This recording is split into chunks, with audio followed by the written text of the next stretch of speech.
अस्सलामुअलैकुम। आज यूपी में बहराइच पूरी तरीके से जल रहा है।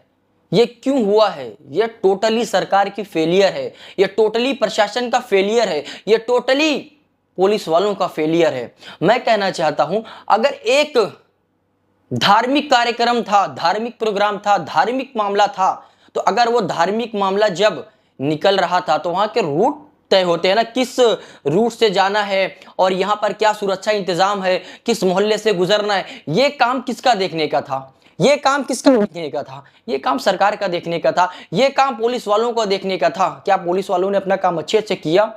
इतनी बड़ी एक छोटी सी चीज, एक डीजे बजाने को लेकर के हुआ और पथराव का मामला आया ना, इस बीच पुलिस कहां पर थी? ये मामला आया तो उस दौरान पुलिस कहां पर थी? पुलिस का तो कोई नामो निशान नहीं है ना।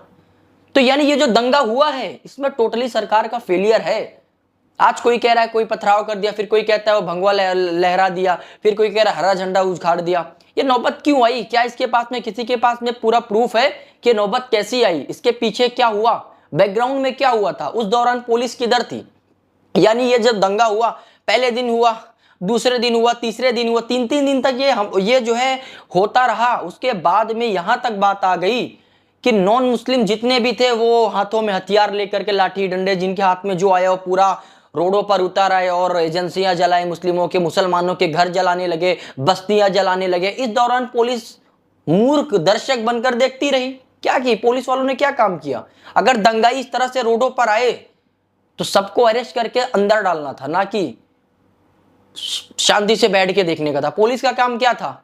जितने भी लोग, अभी भी मैं कहता हूं, जितने लोग दंगाई थे, जिसकी जिसकी वीडियो सामने आ रही है ना, हर किसी को उठाया जाना चाहिए। जो भी गुनहगार है उसको पकड़ना चाहिए, उसको जेल में डालना चाहिए, उसके ऊपर एफआईआर होनी चाहिए, उसके ऊपर केस होने चाहिए और सख्त से सख्त एक्शन होना चाहिए। मैं नहीं कहता वो हिंदू हो या मुसलमान हो, मैं एक ही चीज कहता हूं, जो भी गुनहगार है, चाहे मुसलमान हो चाहे हिंदू हो, जो गलत है वो गलत है। जिसने भी गलती की है, जिसने भी गलत कदम उठाए हैं, जो भी असल मुजरिम है, उस मुजरिम को पकड़कर सलाखों के पीछे डाला जाए और बताया जाए कि अभी भी कानून व्यवस्था दुरुस्त है, अभी भी संविधान जिंदा है इस देश में, अभी भी संविधान के ऊपर ये मुल्क चल रहा है, ना कि किसी गलती कोई और करे, टारगेट कोई और समुदाय हो। ऐसा नहीं। अगर ऐसा होगा तो आने वाले फ्यूचर में ये दिन ब दिन और बढ़ेगा और दंगे की सूरत होगी और बुरे हालात आएंगे मुल्क में।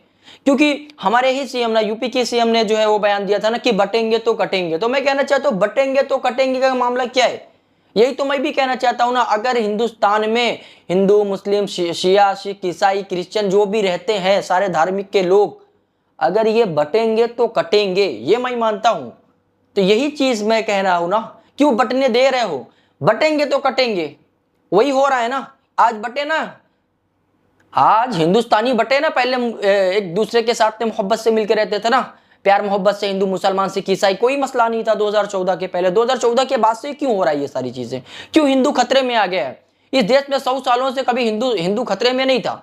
2014 में बीजेपी आने के बाद ही क्यों हिंदू खतरे में आ गया है? मैं अपने हिंदू भाइयों से पूछना चाहता हूं, 2014 से ही क्यों? और ये लोग बोलते हैं हिंदू खतरे में है, तो मैं पूछना चाहता हूं, अगर हिंदू खतरे में है तो हुकूमत में तो आप हो ना, तो वो खतरे को टाल क्यों नहीं देते? क्यों उसके ऊपर आप कोई कानून नहीं पास कर लेते ना? हिंदू खतरे में है तो उनको बताओ ना कि क्यों खतरे में है, क्या रीजंस है खतरे के। उसके ऊपर तो कुछ बोलेंगे नहीं। सिर्फ इलेक्शन लड़ना है, वोट हासिल करना है, हुकूमत बनानी है। ना हिंदू से इनको नफरत है, ना मुसलमान से नफरत है, ना सिख से, ना ईसाई से। इनको सिर्फ एक ही चीज से मतलब है, वो है सिंहासन इनको चाहिए, इनको वोट चाहिए, इनको सत्ता चाहिए। बस इनको हाकिम बनना है। कटे मरे कोई भी फर्क नहीं पड़ता है। तो मैं सबसे अपील करता हूं मेरे भाइयों, कोई खतरे में नहीं है, ना हिंदू, ना मुस्लिम, ना सिख, ना ईसाई। बस हमारे जहन के अंदर ये खतरा डाल दिया गया है कि उनसे खतरा है, इनसे खतरा है। मेरे भाइयों, इंसान बन के रहो। जैसे हिंदुस्तान में 100 सालों से थे, प्यार मोहब्बत और अमन के साथ में, एक साथ में रहते थे, एक साथ में पढ़ते थे, एक साथ में जॉब करते थे, एक साथ में रहते थे, तब हम खतरे में नहीं थे। तो ये समझ लो, जो लोग जो है आज कह रहे हैं कि हिंदू खतरे में है, समझ लो कि उनकी सिंहासन खतरे में है, उनकी सीट खतरे में है, इसलिए वो आज ये तरीके की बात कर रहे हैं। भाइयों, अमन से रहो, हमारा मुल्क है। क्यों हमारे मुल्क को तबाह करने पे तुले हुए हो? क्यों हिंदू, मुसलमान, सिख, ईसाई को लड़ा करके हिंदुस्तान के अंदर सिर्फ और सिर्फ नफरत फैलाना चाहते हो? जब घर में आग लगती है ना, तो एक घर नहीं जलता है, किसी एक समुदाय का नहीं जलता है, बहुत से घर उस आग के चपेट में आते हैं और तबाही फिर बहुत होती है। ये नहीं है कि ये दंगा यहीं पर ख़त्म हो जाएगा, आगे भी हो सकते हैं, बड़े बड़े दंगे हो सकते हैं। इसलिए कहता हूँ मैं, योगी जी की जो कहते हैं कि ना कि बटेंगे तो कटेंगे, तो ये आप अपने वीडियो में आकर के एक बार वापस बयान दो कि हिंदुस्तान में सारे मुल्क के जितने भी हिंदुस्तान के मुल्क में रहने वाले लोग हैं, चाहे वो किसी भी धर्म से हैं, वो सब एक भाईचारे से रहें। अगर वो एक नहीं रहेंगे तो बटेंगे कटेंगे, एक रहेंगे तो नेक रहेंगे ना।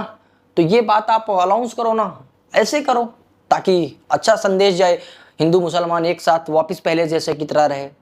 अब मैं नहीं चाहता आप ये करोगे या नहीं करोगे, अगर आप करते हो तो हम मानेंगे कि आप सच्चे देशभक्त हो, नहीं करते हो सीधी सी बात है, सिर्फ कुर्सी चाहिए, कोई कटे बटे फर्क नहीं पड़ता है।